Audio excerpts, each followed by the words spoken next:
سارے درود شریف پڑھو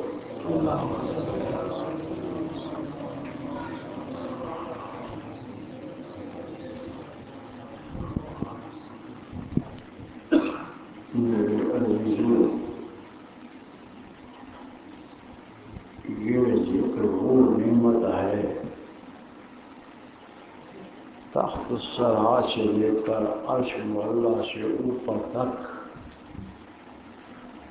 جو خدا نے پیدا کیا ہے، فرشتوں کو، نور کو، ایمانوں کو، جنت کو، آسمانوں کو، زمین کو، درختوں کو، گھاس کو، پتوں کو، جو کچھ اس نے پیدا کیا ہے، جس چیز کو خدا نے پیدا کیا ہے، چاہے پتھر ہے، پہاڑ ہے، جمادات ہے، نباتات ہے، حیوانات ہے، کوئی مخلوق ہے جس کو مخلوق کہا جاتا ہے، جس کا خالق میرا پیارا رب ہے، جس کی ساری مخلوق جس کو اس نے پیدا کیا ہے، اس میرے ارحم الراحمین رب نے، اس رحمت والے کرم والے رب نے جس کو مخلوق کہا ہے، سوائے جن اور انسانوں کے کوئی مخلوق ذکر سے غافل نہیں ہے۔ کوئی بھی، آپ دری پر بیٹھے ہیں یہ ذکر کر رہے ہیں، یہ زمین پر بیٹھے ہیں یہ ذکر کر رہے ہیں۔ ایک تھے ولی اللہ تعالیٰ نے ان کے کشف کو کھول دیا۔ جب وہ گئے استنجا کرنے کے لیے، اس زمانے میں بیت الخلا نہیں تھے، باہر جاتے تھے لوگ ڈھیلوں سے استنجا کر کے، پھر نہروں پر استنجا کر کے آ جایا کہ وضو کر کے آتے تھے۔ وہ تشریف لے گئے، اللہ نے کشف کھول دیا۔ جس ڈھیلے کو اٹھاتے ہیں وہ ذکر کر رہا ہے، چھوڑ دیا، میں استنجا کیسے کروں، خدا کا ذکر کر رہا ہے، بڑے پریشان۔ جس چیز کو اٹھاتے ہیں وہ ذکر کر رہی ہے، میں کیا کروں اب کہا چلو وہاں نہر میں داخل ہوتا ہوں، وہیں استنجا کر لوں گا پانی سے، سارے بدن کو دھو لوں گا۔ جب وہاں گئے پانی ذکر کر رہا ہے، پریشان ہو کر عرض کی مالکا، تیرا ذکر ایسے ہو رہا ہے، تیرا کتنا احسان ہے کہ تو نے ہمارے پر سے کشف نہیں کیا۔ اب ہمیں ہمت نہ استنجے کیا ہے نہ پانی کے، میں کیسے پاک ہوگا میرے اللہ نے کشف کو بند کر دیا، پھر نہ پانی جا کر ذکر کرتے ہوئے نظر آیا، نہ ڈھیلے ذکر کرتے ہوئے نظر آیا۔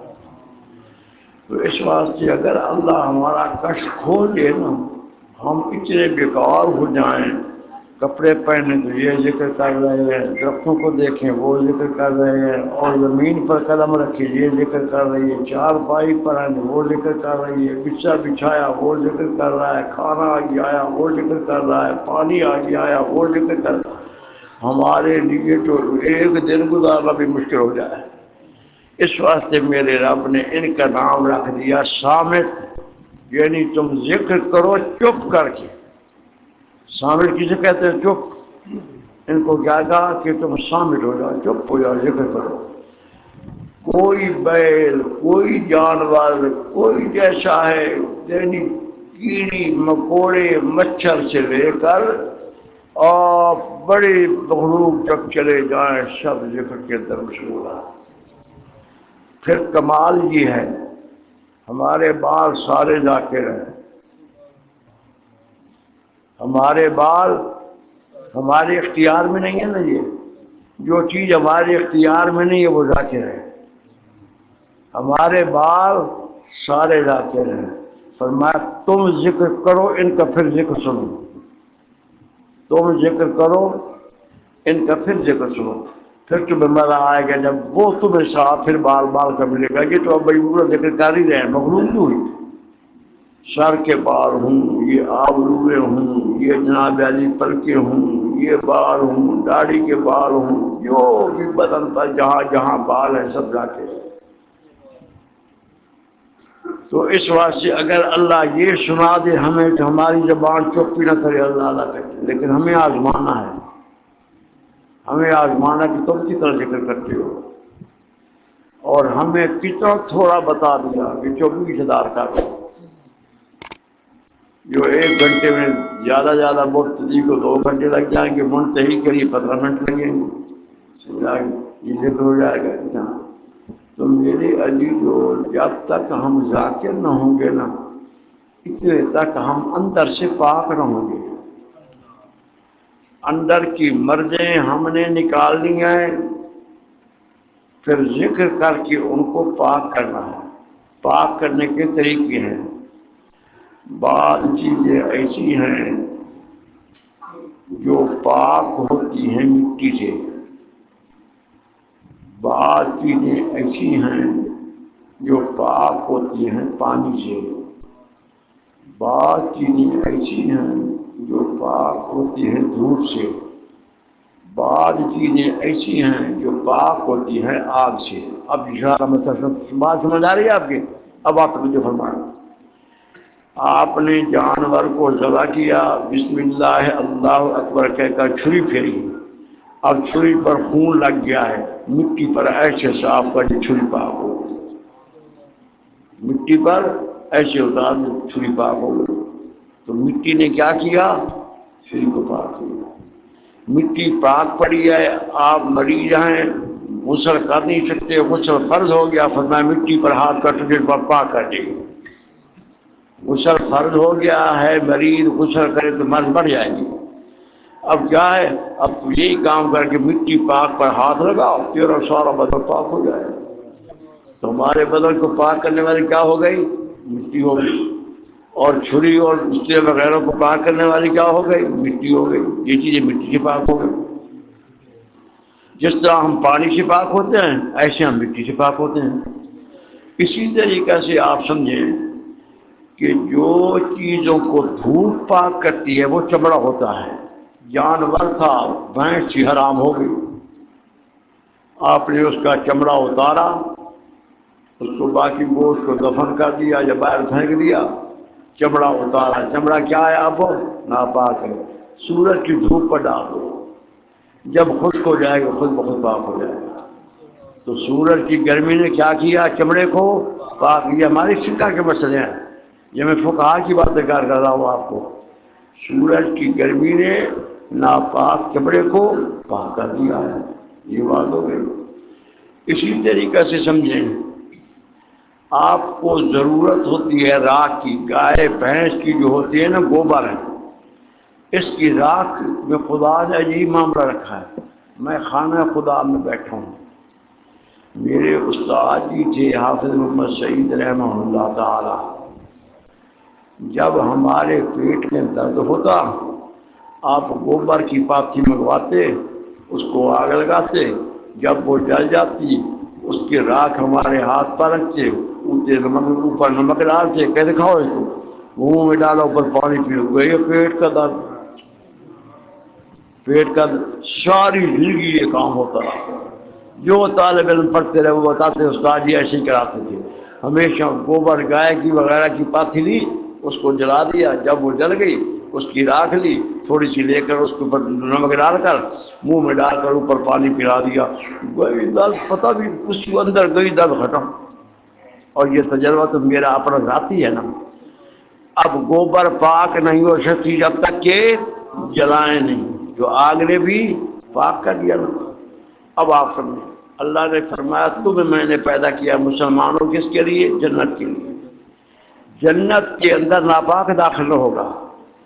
مسجد کے اندر جس طرح جنبی داخل نہیں ہو سکتا، تو جنت کے اندر گناہوں کا جنبی داخل نہیں ہو سکے گا۔ جنت کے اندر گناہوں والا داخل نہیں ہو سکے گا جب تک پاک نہ ہو۔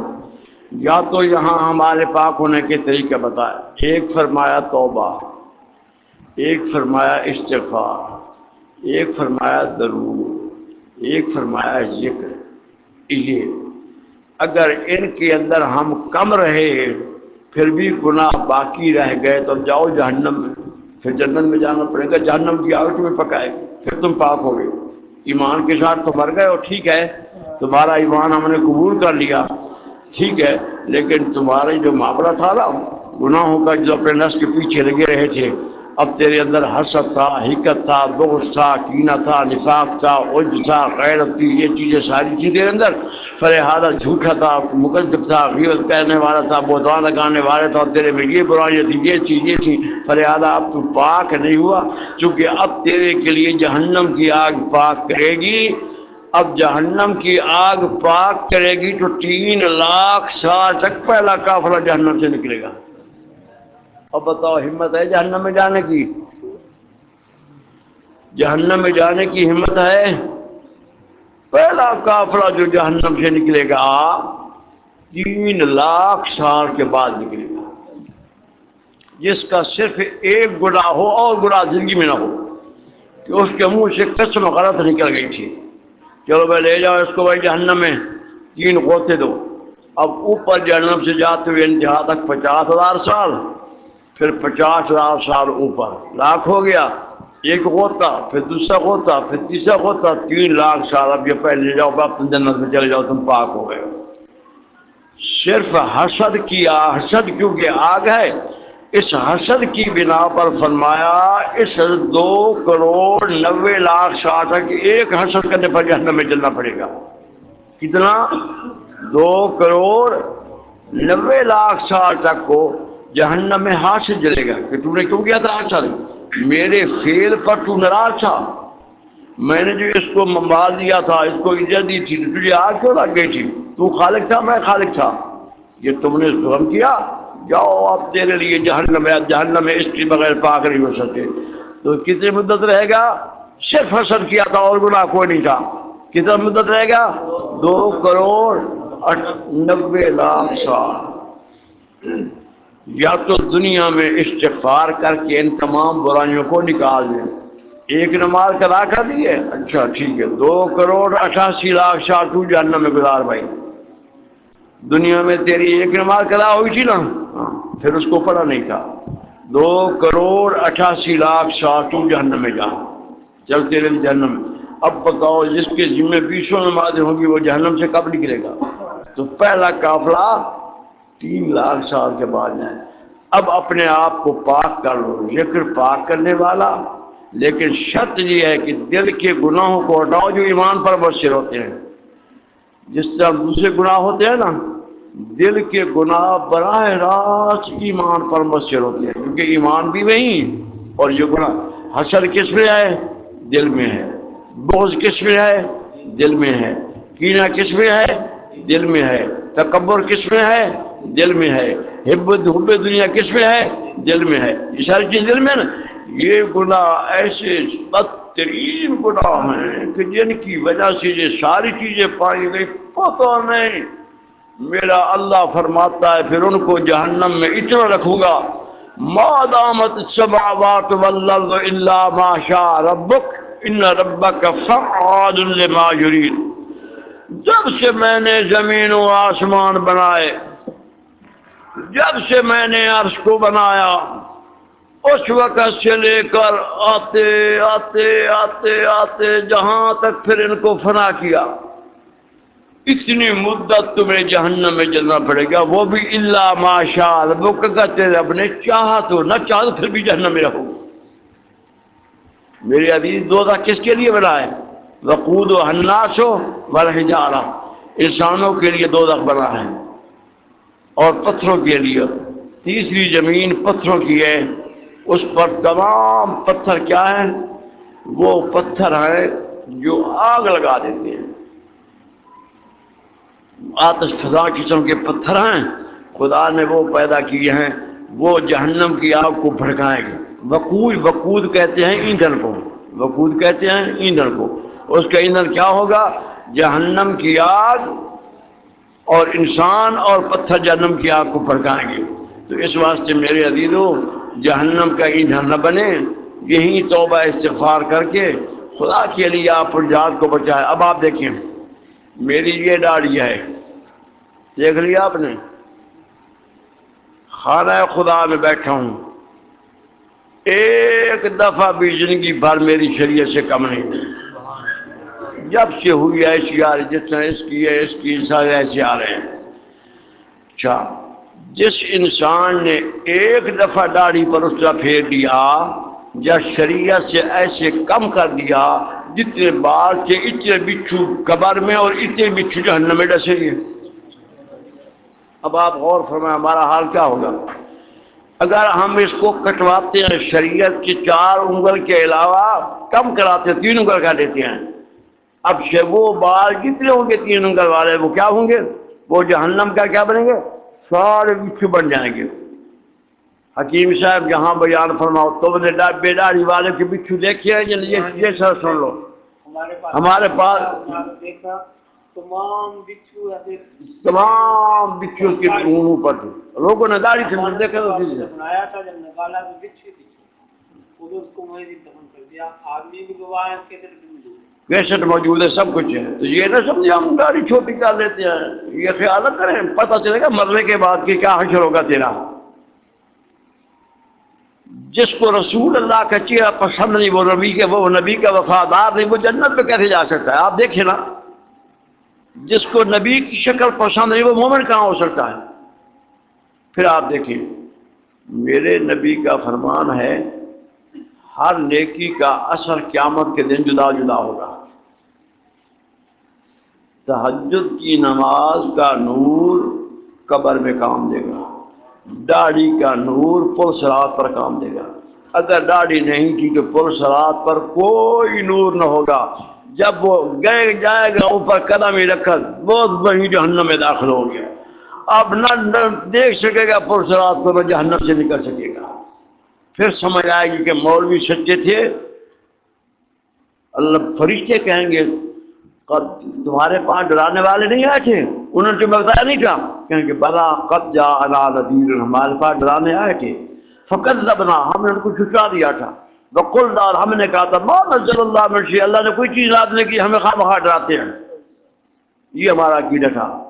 مولوی بیان کرتے تھے کہ اس کا یہ عذاب ہوگا، ہم کہتے تھے خواہ مخواہ یہ اپنے کھانے کی روٹیوں کی باتیں کر رہے ہیں اور کوئی بات نہیں ہے۔ کہاں وہ کی رحمت بڑی وسیع ہے، لیکن رحمت اس کی وسیع ہے یا نہیں؟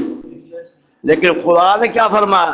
ان رحمتی وسعت کل شیء، میری رحمت ہر ایک چیز پر وسیع ہے، ہر چیز پر وسیع ہے۔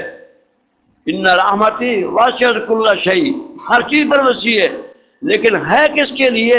فرمایا یہ متقیوں کے لیے۔ سمجھا گی رحمت کس کو حاصل ہوگی؟ ترجمہ والا قرآن لانا ذرا جہاں سارے سونے کی رحمت کی ٹھکانے میں بیٹھ کر کرتے ہیں نا، ذرا دیکھ لیں قرآن کیا فرماتا ہے کہ رحمت اس کی وسیع ہے، لیکن کن کے لیے؟ متقیوں کے لیے، گناہ گار مجرمین کے لیے اس کا عذاب وسیع ہے۔ جب تک استغفار و توبہ اپنے گناہوں کو معاف نہیں کرائیں گے اتنے تک اس کی رحمت صحیح وسیع نہیں ہے۔ رحمت کی وسعت صرف متقیوں پر، یہ دیکھو قرآن کہہ رہا ہے۔ میں ترجمے والا پڑھوں، آپ کھول دے بھائی، کوئی ہے بھائی نامہ سے پارہ نکالو، میرے وضو نہیں، حافظ جی کوئی ہے؟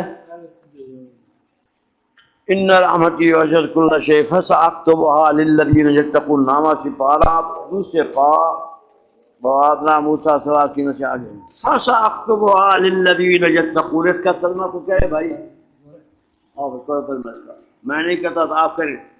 فساکتبها یہ ہے، یہ رحمتی وسعت، یہ رحمتی وسعت کل شیء، اور میری رحمت شامل ہے ہر چیز کو سوا اس کے لکھ دوں گا ان کے لیے جو ڈر رکھتے ہیں۔ جو متقین جو تقوی خدا سے ڈرتے ہیں، گناہوں سے بچتے ہیں، ان کے لیے رحمت ہے وسیع، مجرمین کے لیے نہیں ہے۔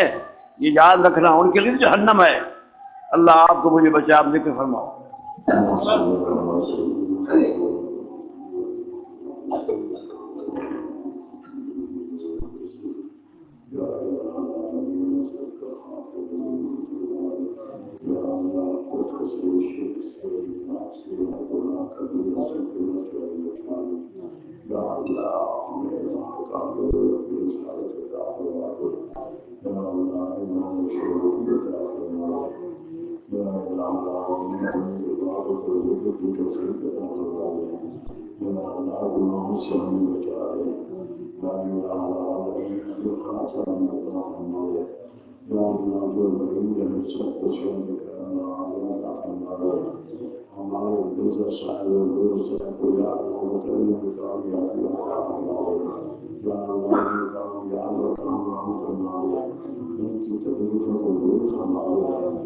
کے لیے یا اللہ یہ تکلیف یا اللہ ذرا دور فرما دے، ان کو کامیاب اور کارآمد بنا دے یا اللہ، ہمارے حاجی اللہ کی تمام پریشانیوں کو دور فرما دے، ان کے کاروبار میں برکت عطا فرما دے، ہمارے عزیز صاحب یا اللہ ان کے بیٹے کو صحت اللہ عطا فرما دے، رسانہ صاحب کے بیٹے کو یا اللہ اور دے کو بہت بڑا تکلیف